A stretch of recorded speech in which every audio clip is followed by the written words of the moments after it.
Hey y'all, it's your girl Jada J. What's up? Alright, so this is episode 8 of Too Close to Home. I don't remember the name of the episode, I'm gonna have to go back. But this is the finale.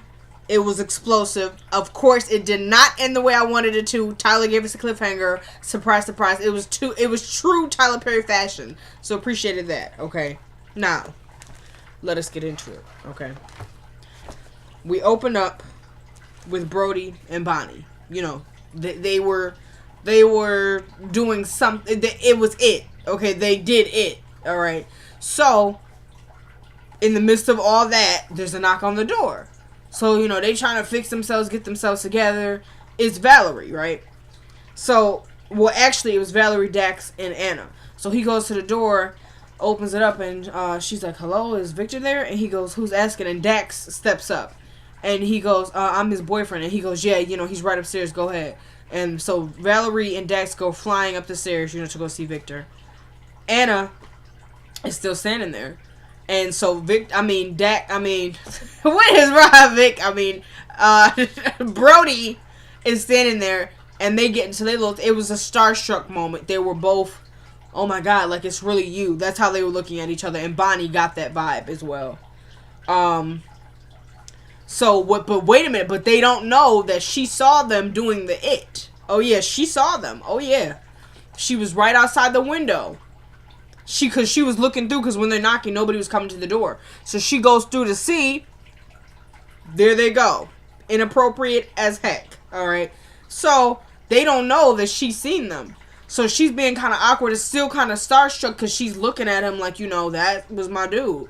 But it's also kind of like, dang, you and my sister though? But they don't know. So he's like, how are you, Annie? And she goes, I'm fine. And then she just goes up the stairs. So now everybody is in the room with Victor. So Dax runs in, and he's kissing all over his face. And then Victor's like, I'm good, I'm okay. And he's like, are you sure? And he's like, yeah, I'm fine. He was like, see, that's why I didn't want you to come out here. He was like, yeah, I know. And then so he tries to be like, oh, we need to get you to a hospital. We need to go. And then Brody hears that. He's like, oh, no, he can't move. And so, and then Dax is like, I don't care. Look, we need to get him on a plane and to the hospital. And so Brody's like, I'm sorry, but he can't move. And then so Valerie's like, are you a doctor? And he goes, no. She goes, then how do you know that? He goes, because I'm pretty sure the plane pressure is not going to be good for him. And she goes, then what do you want us to do? Like, what are you supposed to do? He goes, I'm sorry, I don't know.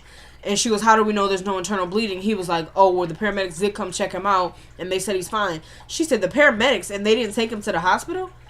And he's like, no, they had, other priorities or something like that. Because remember last week, they came to see him, but they couldn't take him. Remember, Dr. Allen saved his life. The walrus. It was just a collapsed lung, and he referred to it as a walrus. That's why we were like, what are you talking about? So, yeah. So, basically, that's how that went. Then Valerie started trying to go in on Anna, oh, well, did you know we got fired? Did you, Annie? Did you? And so she's like, no, I didn't know that. She goes, well, we did. And Dax is like, we don't know that yet. And Valerie's like, Dax, why else would they call us the day after everybody finds out about her affair and tell us not to come back into work? And he goes, Valerie, now is not the time. And she goes, then when is the time or something? She goes, I'm tired of this. Like, I'm tired of her lies.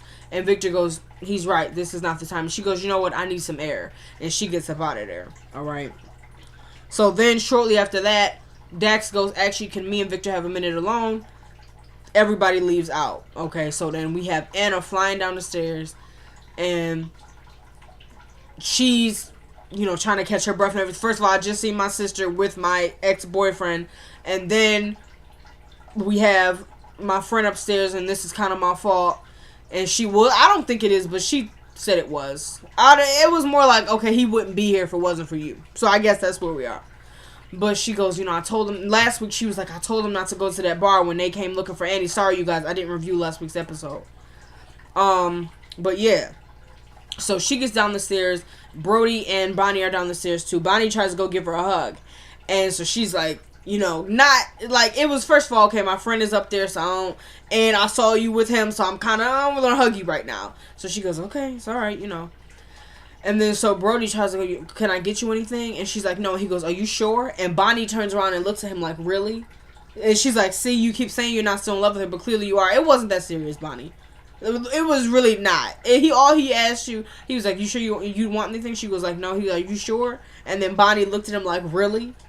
Like, not, you're gonna ask her, does she want anything? Really?" That's how she looked at him. And he's seen her from like the corner of his eye, but so he's still talking, and he's like, "Oh, Bonnie tells me you're gonna be in town for a while," and she goes, "Yeah," and he goes, "Well, it'll be good to have you around." So then she's like, "Yeah, I think I'm just gonna walk home." Bonnie tells her it's not safe. "No, I'm driving you." And then she goes, "Okay, I need to use the restroom." And then that's when Bonnie and him get into their lovers quarrel. And she goes, "You're still in love with her." And he goes, "No, I'm not. I only want to be with you, but you just don't believe that." And she's like, "Cause you don't. You're gonna end up breaking my heart." And he was like, "I would never break your heart, but you just don't believe me. You don't trust me." And she goes, "My bed is still warm from your brother." I guess trying to be mean at that point. And he goes, "Yeah, you were only with him though because it was convenient. You don't really love him. You love me, and you're gonna throw us away because this, that, and the third." And she goes, "You're a better person than I am, Brody. Like, I can't do this."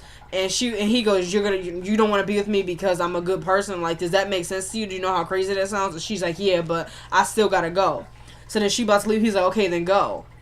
And he tries to like give her a hug. She tries to give him a hug, and he goes, "No, no." Like, kind of like, "Let's be friends." That's not gonna work anyway. She still wants to be with him. Something gonna happen with them again, I'm pretty sure. So then he goes, "Well, why are you still standing there?" She goes, "I just want to look after your dad so I can still cover the rent." I felt that was kind of grimy to say at that moment, but because she was still sad. But then he goes, "Just grab your purse and get out." So that's how that went. So then we switched to the sheriff. I guess it was a truck stop. JB comes up and the sheriff is talking to this woman. So JB first of all rolls up. He's like, "Why are you guys here? The police." And he goes, "Well, Horace's wife. Remember Horace when the drug lord came to get his stuff?" And JB was like, "I don't got it." Horace was the dude, like, I guess his partner. And remember, the drug lord shot him and his blood splattered all over JB. So that's Horace. So I guess this was his wife. His wife was down there looking for him. So the sheriff is like, she says Horace hasn't been home. She goes, "Since last Wednesday, he hasn't been home. Like, I don't know where he could be. Have you seen him, JB?" And he's like, "No, I haven't seen him. Like I said, his blood splattered right on you." Okay, but of course he's not going to say anything. So then, he goes, "Why don't you stand over here and let me talk to JB for a second?" So they're talking, and he goes, "I might need to go ahead and put out, an APB or something like that because we might need to go check and see if he's laying up there with Deborah." I guess she's like the town somebody because remember JB was with her too because Bonnie was like, "Why don't you go up there with Deborah?" Like, "Okay, Deborah, you really, really spreading yourself very thin, huh?" Literally, we're over it. Okay. So yeah. So he's like, he might be laid up there with Deborah. You never know. Over there in Kingstown, I think he said. So then he was like, "Oh yeah, right." And then so he tries to be like, "JB, listen, I need you to go ahead. Remember that young man that you beat up real bad?" And he was like, "Come on, Sheriff." He was like, "Well, I need you to go down to the sheriff's department and turn yourself in." And he's like, "Sheriff, I got other stuff going on like that, more important than," he called him a queer, "more important than that going on." And so he was like, "JB, this is serious." He was like, this is a federal crime. This is a hate crime. We can get a lot of trouble for this. And you're going to have me go down because I didn't arrest you the night of. So forget you, Sheriff. I'm over you too. So then he's like, "What else do you have going on, JB?" And he's like, "I'm not going to tell you, so don't ask me anymore." And then so he's like, "JB, come on." And JB just walks away from him. We're over it. Keeps calling him a queer and this, that, and the third. We're over that too. So he goes to, I guess, the truck stop bathroom, and he's freaking out and this, that. What does he do? Pull out some cocaine and start snorting it. In true Eddie fashion. Like, in some ways, he reminds me of Eddie from Fluffy Was Wrong. Just both effed up and really need, like, a life coach or somebody. You know what I'm saying? Anyway. So, yeah, he in there snorting cocaine. Bam. He looks up. It's the drug lord. So, the drug lord is like, "Is that my stuff that you're shoving up your nose?" He goes, "No." He goes, "Do you think I'm playing with you?" He's like, No, I don't." And he's begging him, like, I need more time. Please, I can even sell my farm. That'll be $100,000. He was like, "First of all, I told you it was 24 hours. Second of all, I told you $250,000. And he's like, please, I need more time. And so he just walks away from him. He ain't got no more time. So then he's still freaking out. Ain't no more time for you. No more time for you. Okay. And I thought it was so strange how when the sheriff was talking to JB and he's like, "Remember that kid you beat up? You need to go." And it was just such a normal thing for JB. Man, I ain't got time to be worried about that. Anyway, like, did you not just hear that you beat the F out of this kid? Like, and you said, "Oh man, I can't worry about that." Anyway, really? Anyway, then we switch to Anna. She's outside. You know, she's thinking of this at the third. Guess, lo and behold, who it is? It's Valerie in the cut. She's sitting in like a rocking chair or something. She goes, so this is where you're from, huh? And it doesn't respond. She goes, figures. And then she's like, I don't want to fight with you right now. And Valerie's like, oh, I'm glad. She goes, thank you. She goes, I'm glad I'm about to get the heck away from you. And she goes, well, that makes two of us. She goes, oh, so now you wanna get some cojones, right? Because you back in your hometown, huh? So she goes, you know what? Don't even do this right now. Don't even do this. She goes, what are you mad about? Because your lies have finally caught up to you? Oh, tell me, how does it feel, Anna, for all of your lies to just be brought up to light all at the same time? How does that feel? She goes, telling us your parents were rich. She goes, I met your mother, and she dang sure ain't rich. And then Anna even kind of looked at her like, don't you dare. She goes, she's disgusting. And Anna comes up and presses her. She goes, you know what, you little... And then she goes, don't. Just, I'm not in the mood for this. And then she's like, or what? And then she ain't even, like, you came up on her selling them wolf tickets, and you ain't even do nothing. You know what I'm saying? All that barking, and nothing happened. Because the Valerie was just like, or what? I'm thinking Anna gonna slap her. Okay. Like I said, I root for the sisters, always, but Valerie is too bougie for a sister, and she gets on my last nerve. Because, as I said, I ain't mad at her for being mad at Anna. I mean, obviously, I pretty much lost my job because of my association with you. But at the same time, it's a time and place for everything. Your friend is up there in the bed, dang near unconscious, and you sitting up there talking to her about how you lost your job at the White House. Like, can we talk about that a little bit later? You know what I'm saying? She's too bougie for a sister. I don't like it. Anyway, I mean, she has her high points, like I said, when she went in hard for Victor, because the lady, they went there asking questions. She like, I don't know where he at. So she stepped up to the front. She said, you listen, you old country. Listen. We know he was in here. So, you know what I'm saying? So that, appreciated that. Okay, I'm not saying sisters need to be ghetto. That's not true at all. I'm just saying she's too bougie. She's too bougie.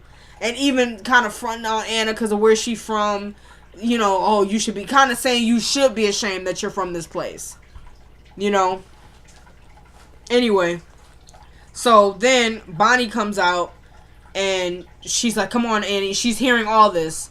And she goes, and who are you to her again? She goes, I'm her sister. She goes, oh, well, at least you got somebody who cares about you, Annie. Oh, look out for that one, because she'll just use you, and then she'll be done away with you. She was like, you'll see.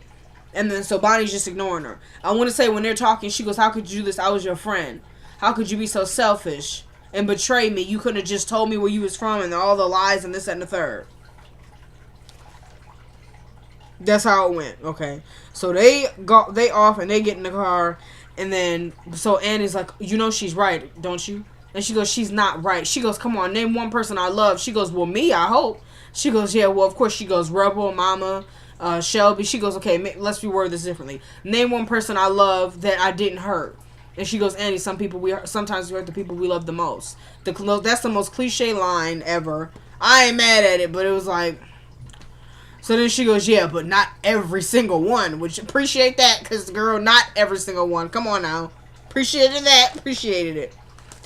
So then, they get into their thing, where they start talking about Brody.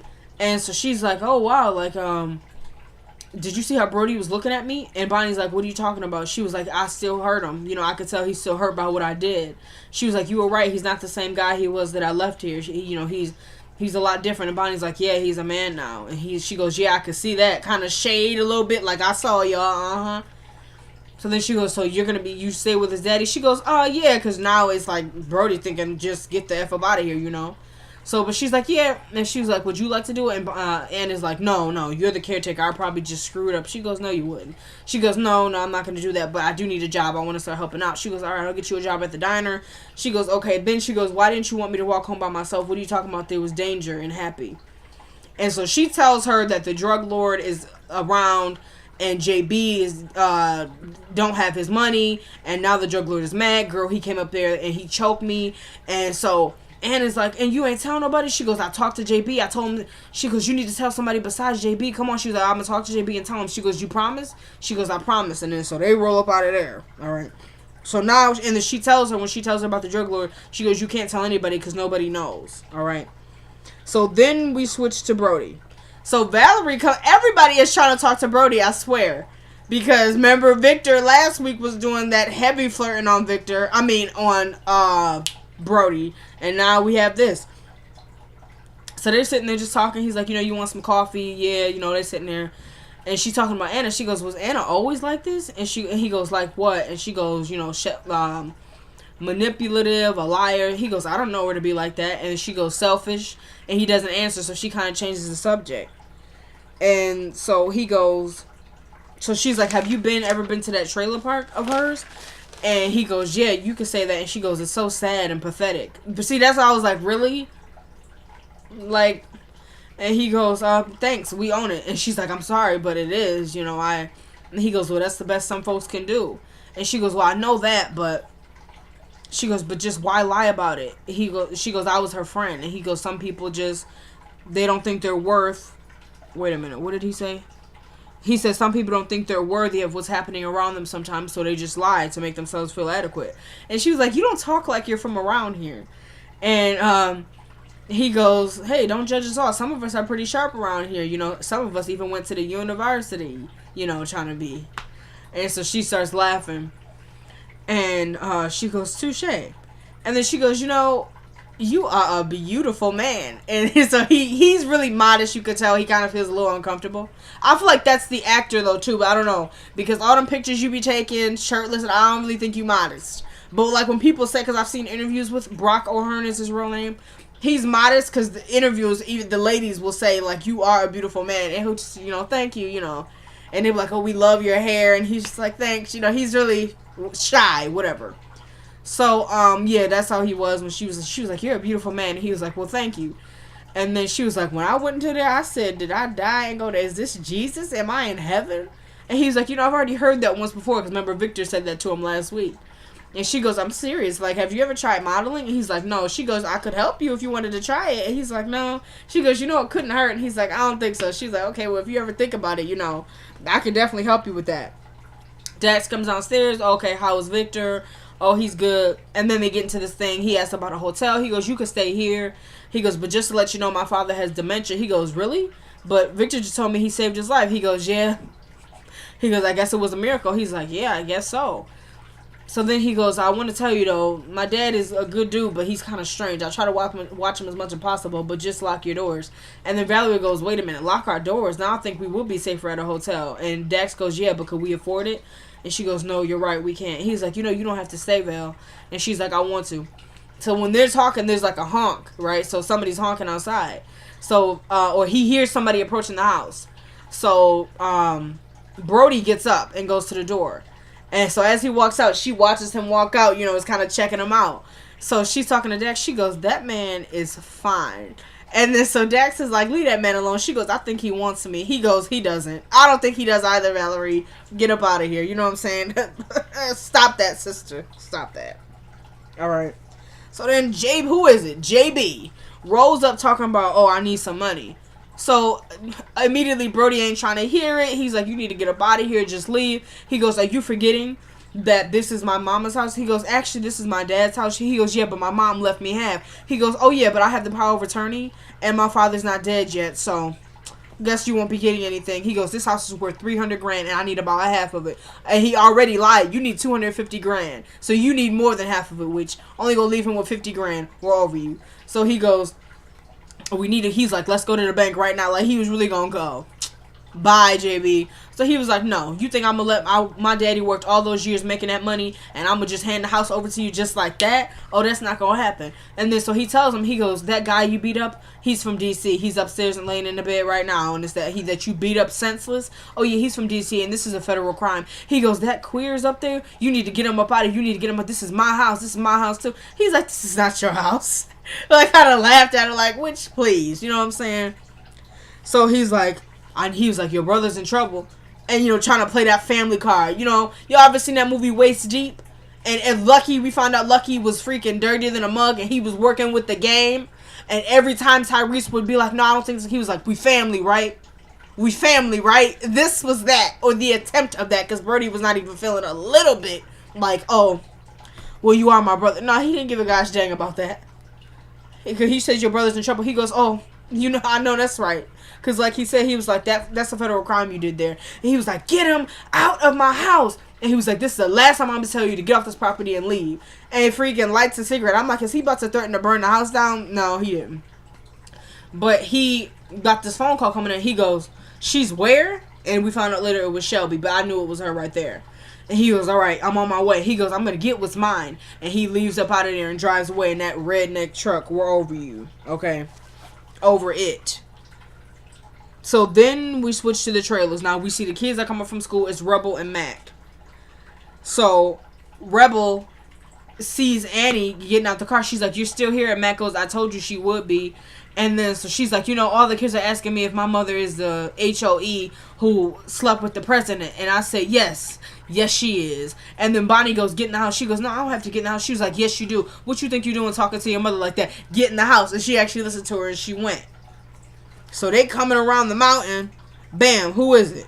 Shelby and Rick. Sitting there. And Rick was looking like the most dusty, just, you need a shower. What is that stain on your shirt kind of dude? Okay, just, oh, okay. Yeah, it was that for me. I was embodying that. You know what I'm saying? Well, you obviously don't want to do like this when you rolling up on somebody, so you... Gosh dang, is that... that was that. He had like some brown stain on his shirt. Brown, we're over it. Anyway, so Bonnie tells Rick to get up out of there. And she goes, Shelby, she goes, Bonnie, wait. I just wanted to see if you had any money. And she goes, I ain't got no money. She goes, then I'm leaving with them. She goes, no, Shelby, you stay. Rick, get up out of here. He goes, okay. She goes, Rick, you ain't got to go. He was like, nah, just call me later. So they get into this whole thing. And in a nutshell, we find out why Shelby is so messed up. And that Bonnie never intended, which we could have guessed that, but Bonnie never intended to tell Annie about the relationship between Brody and her. So the cat was out of the bag because Shelby was exposing everybody. She said, oh, did you tell... Oh, you still mad at me about JB? Oh, because you're the perfect little sister, huh? Oh, well, did you tell Annie that when she left, you couldn't wait to get up on Brody? Did you tell her that? She goes, shut up, Shelby. She goes, no, Annie. She goes, oh, yeah, right after you left, she got right up on him, slid right in there, girl. She's like a little cougar. And so she tried to kind of smack her. And Shelby was like, nah. You want to try and act like you're perfect? You want to be mad about JB? Huh? And then so... Annie goes, you know what? Just let her go. Because I can't handle this. And then so she's like, oh, I'm sorry I couldn't be Little Miss Perfect like you, right? After what you doing with the president? And now you want to come become like you better than me? So then it all comes out. She was like, I'm sorry I couldn't turn out like the perfect Little Miss Bonnie and the perfect Little Miss Annie. She goes, y'all let him do that to me. And then Annie was like, grow up, Shelby. Do you think you were the only one? And she was like, you could have stopped him. She goes, and Bonnie had it the worst. Now, this is what I've been saying. Go watch. I said, I think the daddy was up there raping them girls. And that's what happened. It comes out. She goes, yeah, but you guys didn't have to have a baby with them. She goes, are you kidding me? She goes, do you think she goes, you think you're the only one who can't even look at your child without thinking about that? She goes, every time I look at my daughter, I think about what he did. So we find out, Rebel and Mac are babies they had those children by their father. And then she said something about Bonnie had to bury some children, so I guess they all got pregnant by their daddy at some point. That's really messed up right there. That's just, whoa.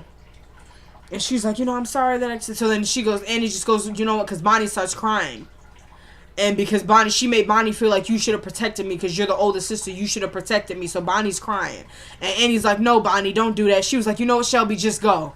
Just go, because she's trying to hug Bonnie. And then Shelby's like, I'm sorry I didn't turn out, I tried. I really tried to, lead a good life in this. I tried. I'm so sorry. So they hug him. And this is the last scene? Yes, it was. So they hugging. Next thing you know, but I want to go back for a second because she goes, you really didn't know Annie? Like trying to talk to her like she dumb when she said something about Brody. So she goes, you know what? I'm so tired of the secrets in this family. And I guess that's why she put it out there like, yeah, she was with Brody. But as Bonnie and her are hugging, as Bonnie's comforting Shelby about, I could have turned out like this. I'm so sorry. Who rolls up? Oh, it's JB. JB rolls right up and literally tries to like swoop her up and run up out of there. Bonnie said, no, no, no. Back up, JB. He goes, where is it, Shelby? Where is it? She goes, I don't know what he's talking about. I don't know what he's talking about. So then she goes, back up. Back up, JB. Let me talk to her. Let me talk to her. She goes, Shelby, tell me where it is. Where's the truck? She goes, it was nothing but TVs in there. And JB's like, you know, it wasn't no dang TVs in there. So then Bonnie's like, come on, tell me, girl, where's the truck? So she goes, I sold it, all right, you know, because she had her arms on her like this, so she went like that, like I sold it. You know what I'm saying? And he goes, to who? And she goes, who did you sell it to? She goes, I don't know. She goes, girl, you better stop lying to me. Who did you sell it to? She goes, the Kilmer Boys. And I guess they like, for real, like, I don't know. Because then he was like, the Kilmer Boys? You gave the truck to the Kilmer Boys? Like, are you serious? And then he goes, she goes, you got your truth. Now get up out of here. Just get up out of here. He goes, nah, she's coming with me, and tries to roll up on her. Bonnie's like, nah, you not going to her. You not about to do none of that. And then he goes like this. She was like, what you gonna do? You gonna hit me? You gonna hit me? He's like, you think I won't? You think I won't? She goes, don't, go ahead. He puts his hand down. He goes, you better move out of my way. She goes, nah, what you need to do is go ahead and take a walk and get up out of here. So he stood there for a second, then literally just rammed her, picked up Shelby, and was trying to get her up out of there. And Bonnie jumped on his back and had him. He kind of slung her. She on the floor. And then he tried to walk over here, get to Shelby, swooped her up. So now they go into the truck, right? So then Anna finally gets out of shock or something and actually tries to help. You know, like, nah, get off my sister, you know. And so he's opening up, trying to get the door open because he got Shelby in her hand. He got Bonnie on him. He got Anna trying to grab Shelby's leg. Like, nah, she not going. As they're doing all this, a black SUV rolls up. Who you see? The drug lord is in the passenger seat, right? Next thing you know, these doors are opening. You see two goons with guns, and they start firing away, and bam, they roll the credits. I put rolls credits. I'm over it. Can you see that? If you can read my handwriting. Rolls credits. I'm over it. I was over it, y'all. I was over it. So, we had 8 episodes. Next season, Tyler's coming back. I'm here for it, y'all. I'm here for it. Alright, I don't want to make this too long. Thank you so much to everybody who's watched the videos. Thank you so much to all my subscribers. Thank you to the Jedi. Thank God. Thank Jehovah. Y'all know what it is. I gotta go to school tomorrow. It's your girl, JJ. Thank you so much for watching. Peace.